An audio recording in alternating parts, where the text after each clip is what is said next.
पिछले 2 दिनों में जो सरकार का रवैया रहा, लाखों करोड़ों नौजवानों के सपनों को बर्बाद करने का काम ये सरकार कर रही है और जिस घमंड और आक्रमण की राजनीति का परिचय दिया जा रहा है, बड़ा दुर्भाग्यपूर्ण है। कल नेता प्रतिपक्ष दोनों राज्यसभा के खड़गे साहब और राहुल गांधी जी जब धरने पर बैठे, और धरने पर कहाँ बैठे, जिस सरकार ने उस रास्ते का नाम बदलकर, जहाँ की प्रधानमंत्री निवास है, उसका नाम रखा लोक कल्याण मार्ग। लोक कल्याण क्या है? लोक कल्याण को लाने के लिए राहुल गांधी जी, तमाम सांसद, वो कोई आतंकवादी नहीं है, वो कोई एंटी सोशल एलिमेंट्स नहीं है। अगर वहाँ बैठकर मांग कर रहे थे कि शिक्षा मंत्री का इस्तीफा होना चाहिए, बच्चों पे एफआईआर की है, उस एफआईआर को विड्रॉ करना चाहिए। सैकड़ों बच्चे अस्पताल में हैं, आज उनके हाथ पैर टूटे हुए हैं, 1-2 बच्चे वेंटिलेटर पे हैं। इतनी बर्बरतापूर्ण उन पर आंसू गैस के गोले दागे जा रहे हैं, लाठीचार्ज हो रहा है, उनको पीटा जा रहा है, एफआईआर दर्ज की जा रही है। इसको देखकर कौन इंसान घर बैठ सकता है? तो हमने कहा कि इस पर न्याय मिलना चाहिए, शिक्षा मंत्री का इस्तीफा हो। जितने बच्चे जिन्होंने अपनी आत्महत्या की है, उनके परिवार को ढांढस बनाना चाहिए।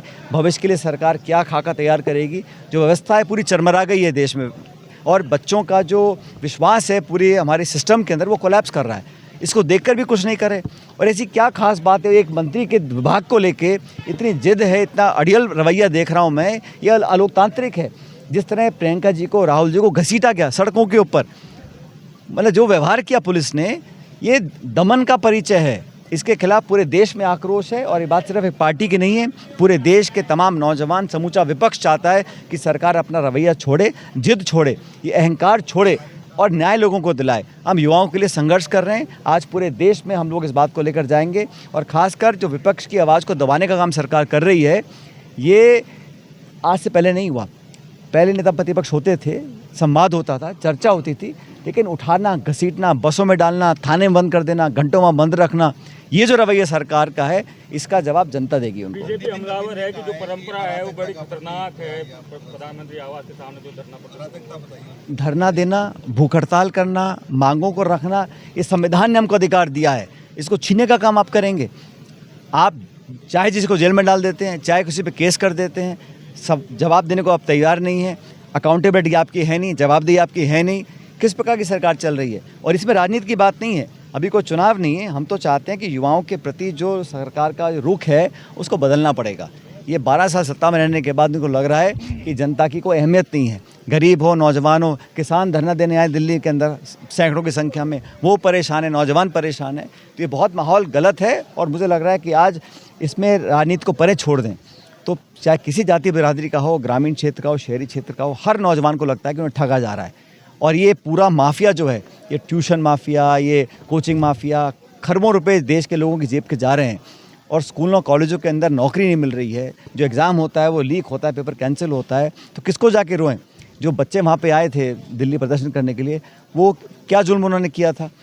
उस प्रकार का व्यवहार उनके साथ किया, उनकी बात को सुनने को तैयार नहीं। 30 दिन से बैठे थे वहाँ पे, अब जाके सरकार संसद में चर्चा करने को तैयार हुई है, लेकिन शिक्षा मंत्री का सब जब तक नहीं होगा, तब तक हमारी मांग पूरी नहीं होगी। आम आदमी पार्टी भी हमलावर है कांग्रेस के ऊपर, कि सीजेपी का जो आंदोलन है उसको कमजोर कर रही है कांग्रेस। जो इस दमनकारी सरकार की नीतियों के खिलाफ है, हम सब उसके साथ हैं। इसमें कोई दल, कोई विचारधारा, कोई पार्टी की बात नहीं है। अभी बहुत समय राजनीति करने का, लेकिन आज हमें उन जख्मों पर मरहम लगाना है, युवाओं को विश्वास देना है। इस देश के नौजवानों का विश्वास अगर हमारी व्यवस्था से उठ जाएगा, तो देश के लिए बड़ा संकट पैदा होगा। ये बीजेपी वाले इस बात को समझ नहीं रहे। उनको समझता है कि बस प्रचार करके और लोगों को जुमले दे के और हिंदू मुसलमान की बात करके लोगों का वोट बटोरते रहेंगे। ये बहुत लंबा चलने वाला नहीं है। हथियार तो पुलिस के हाथों में भाई, लाठी, आंसू गैस के गोले, आप सबने देखा टेलीविजनों के अंदर क्या हालत कर रखी है।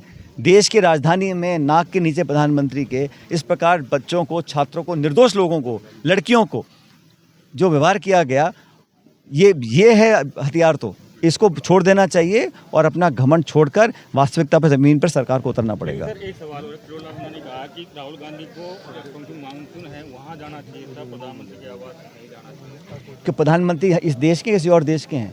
अगर कोई सुन नहीं रहा हमारी बात को, अधिकारी, नेता, तो प्रधानमंत्री भी इस देश में हर चीज़ में तो पहल करते हैं, वो कोई मौका छोड़ते नहीं हैं। लेकिन इतना बड़ा मुद्दा हुआ, इस पर चुप्पी साध रखी है, और अभी भी राहुल गांधी को ब्लेम करे। राहुल गांधी जी ने सिर्फ अपना नैतिक जिम्मेदारी निभाई है। नेता प्रतिपक्ष हैं, हमारे चुने हुए सांसद हैं, हम सबके नेता हैं। अगर विपक्ष की तरफ से अपनी मांग को रखते हैं, तो प्रधानमंत्री जी को उस मांग को सुनना चाहिए, उसका